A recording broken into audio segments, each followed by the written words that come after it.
It was an early Monday morning. The office building was buzzing with the sound of keyboards and ringing phones.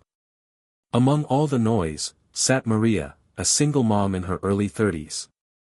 She wore a simple navy blue suit, her hair tied neatly, her eyes tired but full of quiet determination. Maria wasn't just working for herself, she was working for her 12-year-old son, Liam. Every file she organized, every late hour she stayed, it was all for him. But not everyone saw her effort that way. Especially her boss, Mr. Reynolds. That morning, as Maria hurried to set up the conference table, Mr. Reynolds walked in, tall, confident, with a cup of coffee in one hand and sarcasm in his voice. "Maria," he said, without even looking at her, "you might want to focus less on your personal life and more on your job." The office went silent. Maria froze for a second, her hands trembling as she placed the last file on the table. But instead of responding, she just smiled politely and whispered, "Yes, sir."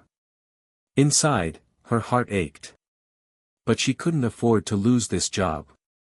That night, Maria sat at the dinner table with Liam. He noticed her forced smile. "Mom," he asked softly, "did something bad happen at work?" Maria sighed. "It's nothing, sweetheart. Just a tough day."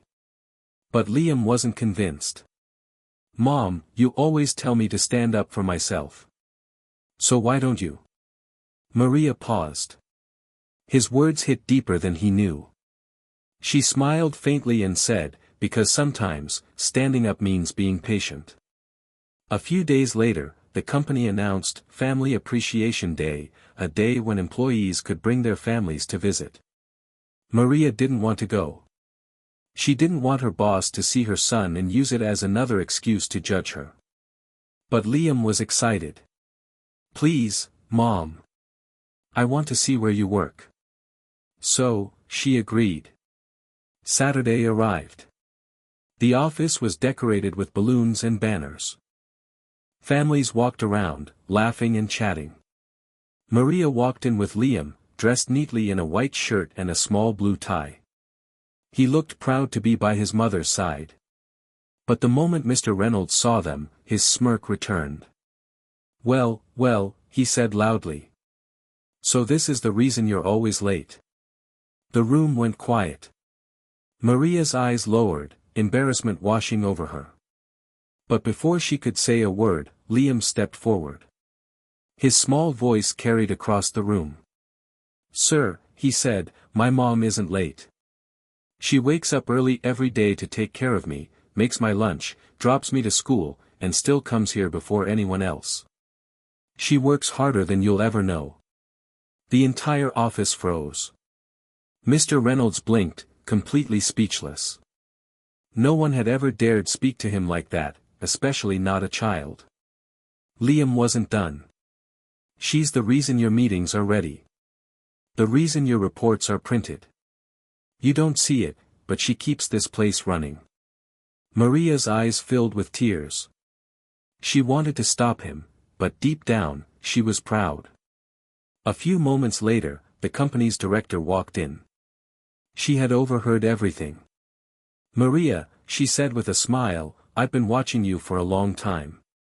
You've shown dedication, strength, and grace under pressure.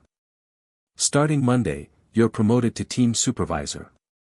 Maria gasped. She couldn't believe it. Tears rolled down her cheeks as she looked at Liam, her heart full of pride. Mr. Reynolds stood quietly in the corner, his arrogance replaced by shame. That evening, as Maria and Liam walked home, she held his hand tightly. "Thank you, sweetheart," she said softly. "You were so brave today." Liam smiled. "I just told the truth, Mom." Maria laughed through her tears. "And sometimes, that's all it takes." Weeks later, Mr. Reynolds called Maria into his office. He apologized. Sincerely. And for the first time, Maria saw humility in his eyes. "You see, sometimes, life's biggest lessons don't come from experience, they come from innocence."